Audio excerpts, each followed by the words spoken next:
Alors mon prénom, c'est Léna Rosa.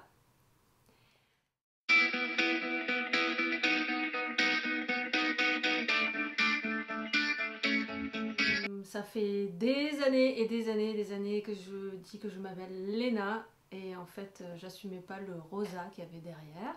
Donc j'ai coupé un peu une partie de ma personnalité, hein, mine de rien. Je me suis rendu compte il y a pas longtemps que quand même je m'appelle Léna Rosa, c'est un prénom composé. Je me décrirais comme rêveuse, plutôt positive, euh, comment dire, euh, j'aime bien dire solaire, même si c'est pas toujours le cas, mais c'est quand même en plus grande partie solaire, et épicurienne. Messager. Je pense qu'aujourd'hui les artistes sur scène ont vraiment ce rôle de messager. On a la chance d'être devant tous ces gens-là sur scène, d'avoir un micro et d'avoir la parole. On va essayer de ne pas dire des trucs trop idiots, quoi, et de toucher du monde avec des choses qui nous touchent nous aussi, et de relier, ouais, de relier les gens, de les toucher, de apporter du bien-être aussi un peu. Je dirais tenace. Je suis très tenace. Et je suis taureau. Hein. J'ai vraiment, quand j'ai un truc dans la tête, je l'ai pas hier. C'est vraiment, j'ai décidé de faire ça, coûte que coûte, quand je suis vraiment animée d'une passion, quelque chose qui me prend vraiment au cœur et tout. Il faut vraiment que j'aille jusqu'au bout. Je sais pas pourquoi, mais faut que j'y aille, quoi. Et après, je suis contente d'y être arrivée. Voilà. Je dirais que je suis très éparpillée. Il y a des côtés qui sont chouettes parce que du coup, ça ramène plein d'images, parce que je suis très visuelle, ouais. Euh, ouais, ça pourrait être ça. Je suis assez éparpillée et j'ai du mal à aller d'un point A à un point B comme ça. Je fais parce que je suis animée de plein d'émotions en même temps et du coup, je navigue et puis après, j'arrive là où il faut, quoi. Je dirais plutôt ça. La procrastination. Je me bats tellement contre ça. Et en même temps, j'ai jamais l'impression de rien faire. Même quand je bosse pas sur mon boulot, sur mes mails, j'apprends tellement de choses. Je suis tellement tout le temps sur YouTube à écouter 20 milliards de choses que j'ai vraiment pas l'impression de rien faire. Pour moi, ma journée, elle est hyper remplie. Même si j'ai pas fait des trucs à l'extérieur de la maison, même si je suis restée dans mon lit. Tu vois ce que je veux dire? À envoyer des mails, à faire des trucs. Euh, j'ai jamais l'impression de rien faire, quoi. Donc, la procrastination, ouais. Faut être des fois un peu, peut-être un peu stratégique pour avancer, pour développer un projet, pour dire bon, allez, je mets ça en place, on avance, étape par étape. C'est pas ma qualité première, l'organisation et la prévision, et c'est vrai que des fois, c'est quelque chose qui pourrait me manquer dans mon travail, ouais, dans mes projets. J'ai tendance à vouloir faire ah et puis ça c'est bien et puis ça c'est cool, ah ça c'est chouette et j'avance sur plein de trucs en même temps, c'est hyper nourrissant, mais j'aimerais bien aller vraiment au bout d'un projet et mettre toutes les chances de mon côté et avoir un truc où j'ai l'impression de vraiment avancer, quoi. Enfin, significativement, hein, de dire voilà. Mais j'ai un côté très empirique. C'est par les rencontres que les choses avancent et tout ça, mais c'est vrai que j'aimerais bien un peu être, comment on dit, prévoir les choses à l'avance, comment on dit, anticiper, voilà. Alors là, chanter, ça c'est sûr, ça m'éclate. Euh, Manger aussi, j'adore. Et faire des belles rencontres aussi. J'aime bien l'humain, je trouve que c'est chouette. Les énergies, je suis très sensible aux énergies aussi, aux bonnes énergies, aux mauvaises énergies. Je pense que ouais, c'est ça, c'est l'inattendu et les énergies qui se mélangent et les rencontres. Ça, c'est vraiment très chouette.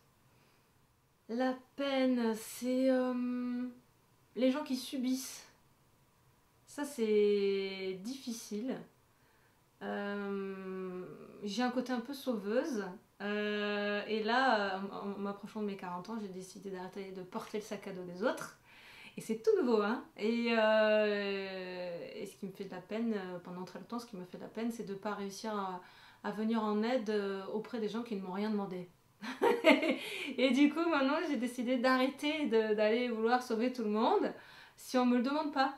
Donc maintenant, ça me fait plus de peine parce que chacun son sac à dos. Voilà. C'est tout nouveau, hein.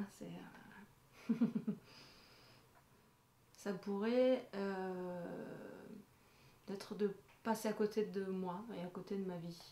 Voilà. De dire, oh là là, j'ai vécu 40 ans comme ça, mais j'étais complètement à côté de la plaque, à côté de moi. Je me suis cachée de moi-même et quel temps perdu, quoi.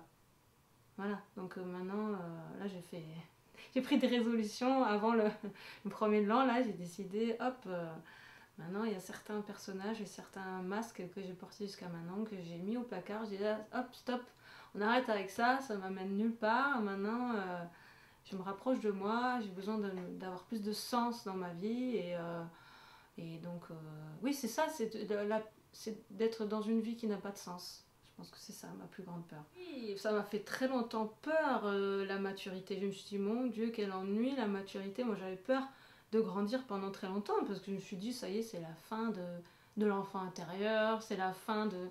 On se met des masques et on devient hyper sérieux et métro, boulot, dodo et on rentre dans des trucs que des contraintes et... ça m'a fait très longtemps très peur et en fait non, on en fait ce qu'on veut en fait. Si moi j'ai envie de garder ce côté enfant, femme-enfant en moi et que c'est comme ça que je me sens bien et que je suis en lien avec les gens et par cette sensibilité, bah, je vais le garder, je vais le faire à ma manière à moi. Mais ouais, c'est ça, c'est mettre du sens. Pour moi, c'est très important de mettre du sens dans ma vie en général. Et encore plus depuis que je suis mère, j'ai besoin que les choses aient du sens. Pour elle aussi, voilà, pour ma fille aussi et pour moi. Les mots durs. Les mots durs sans...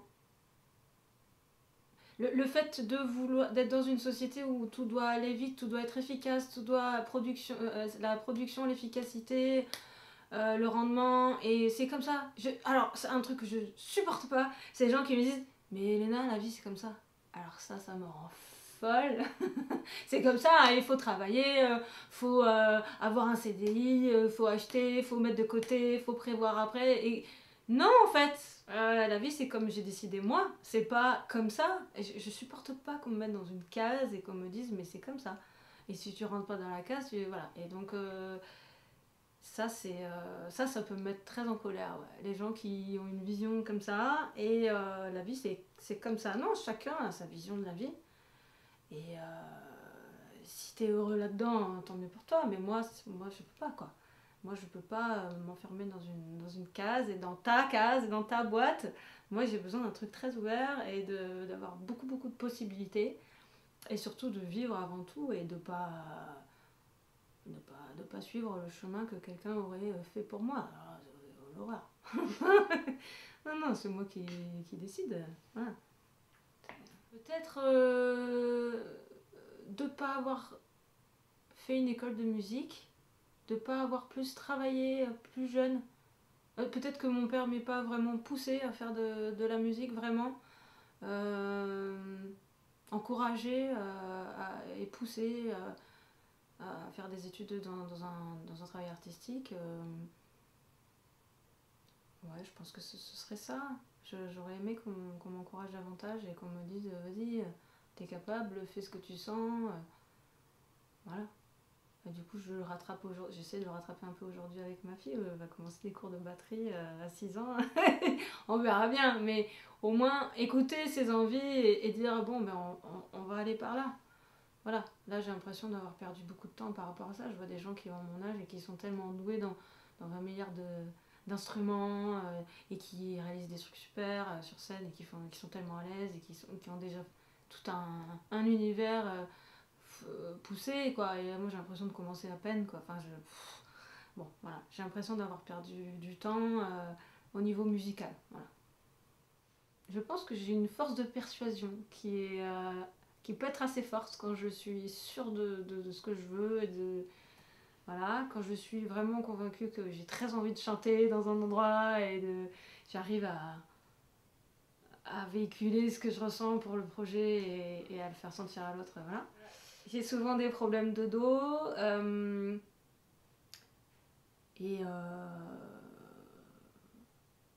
et physique, et je pense que je suis pas mal stressée. On dirait pas, mais j'ai une fausse cool. Voilà, je réfléchis énormément. Des fois, j'aimerais bien me laisser un peu tranquille. Mais voilà, il faut toujours que j'analyse tout et que j'ai décortique tout. Voilà. Je pense que ce serait plutôt ça. Et il y a un côté positif et un côté fatigant à ça. Voilà. Comment trouver ma place?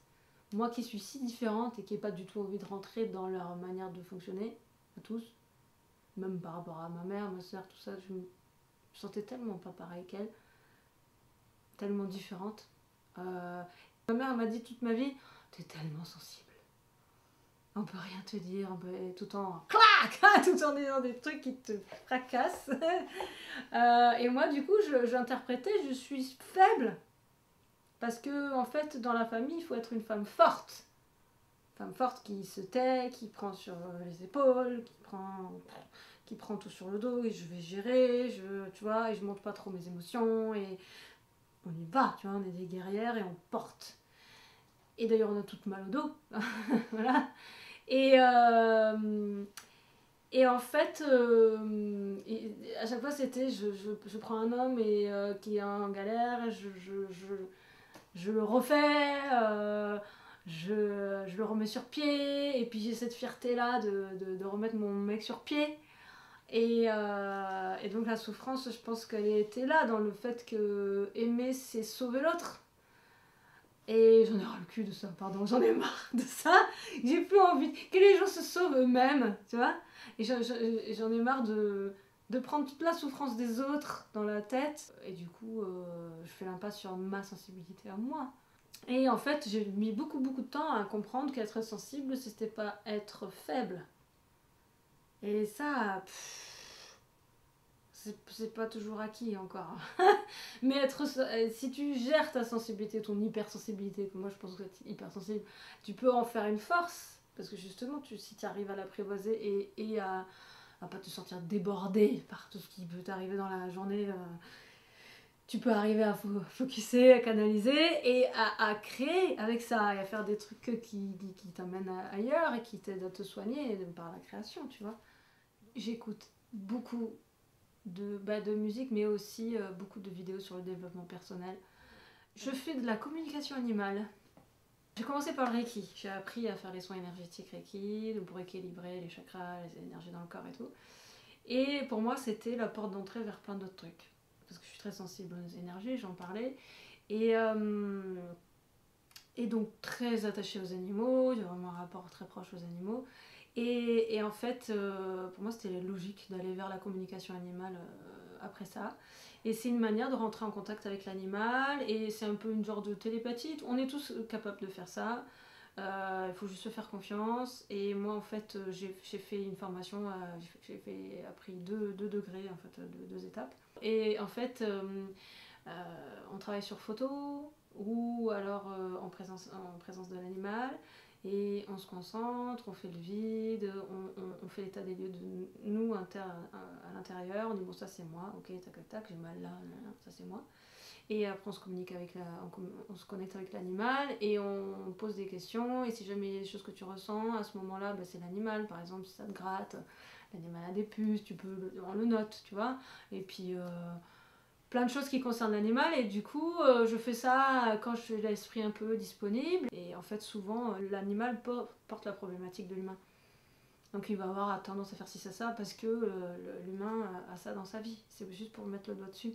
Donc ils sont tellement intelligents et ils savent beaucoup plus de choses que nous et sur la vie qu'on mène à la maison, et en fait c'est hyper intéressant. Et quand j'ai fait cette formation, je me suis dit, mais comment tu peux rester toute ta vie sur une vision comme ça, et pas comme ça. D'un coup, c'était waouh, mais il y a tout ça qui est possible, tous ces êtres autour de moi, ils me parlent, et je peux les entendre, et je peux les capter, et comment nous, êtres humains, on se met au-dessus d'office de toutes les autres espèces, alors qu'on est au milieu avec eux. Enfin, je veux dire, et c'est fou, ce truc de hiérarchie. Et donc, moi, ça me passionne, je trouve ça hyper intéressant. Et nos animaux ont tellement de choses à nous apprendre sur nous, quoi. Donc ça, c'est quelque chose qui m'intéresse beaucoup. Beaucoup de choses. Les énergies, donc les rencontres. La musique, évidemment. Le développement personnel, tout ce qui touche au bien-être psychologique, toutes les techniques pour débloquer des mal-être, des trucs que tu traînes, avec lesquels tu vis, qui sont difficiles, tu vois, des trucs. Il y a plein de clés, je trouve qu'il y a tellement de trucs à apprendre sur. Ah ben ça, t'as mal là, le maladie, tu sais, tous les trucs liés aux problèmes que t'as dans ton corps et que tu somatises parce que voilà, tu as du mal à mettre les mots. Toutes ces clés, en fait, c'est ça qui me passionne, c'est comment en décortiquer, trouver les clés pour sortir d'un enfermement psychologique, émotionnel, pour pas répéter, pour les constellations familiales, j'adore aussi, ça m'intéresse vachement, pour couper les schémas répétitifs, tous les trucs qui aident à se libérer, en fait, ouais, à libérer tout ce qu'il y a à l'intérieur, et le chant est tellement bon pour ça aussi, quoi. L'humain, le partage humain. Ouais.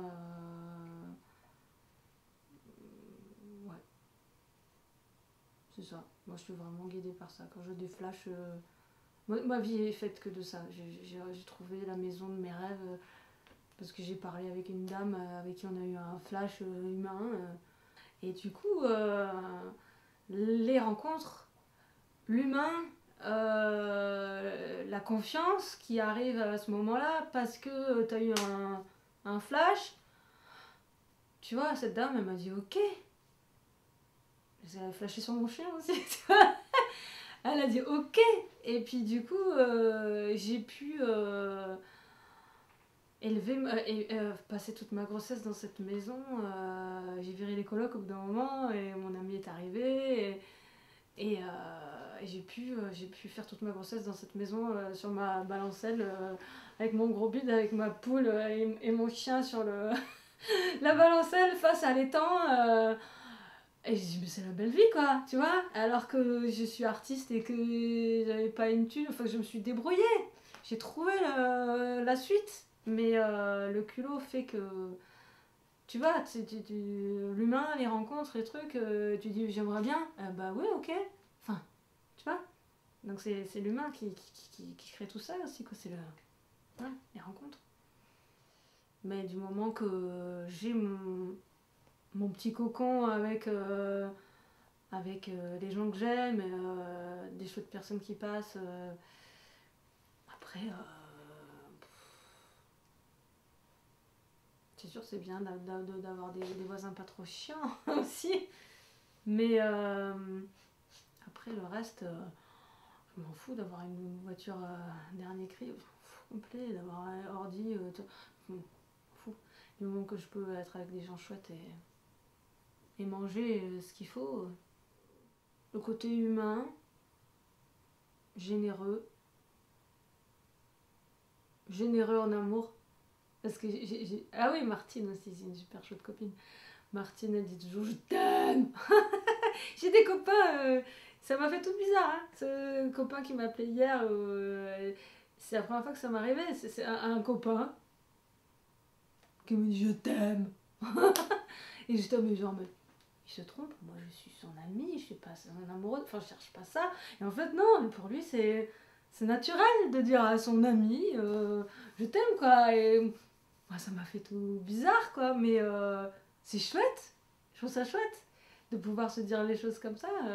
Donc j'ai une amie et un ami qui me disent régulièrement je t'aime, Léna, et puis on se prend dans les bras, et on se fait un câlin, et tu vois, c'est trop chouette, quoi. Donc cette ouverture d'esprit, je pense, au niveau émotionnel, au niveau, tu vois, de pas avoir peur de dire les choses et de s'attraper.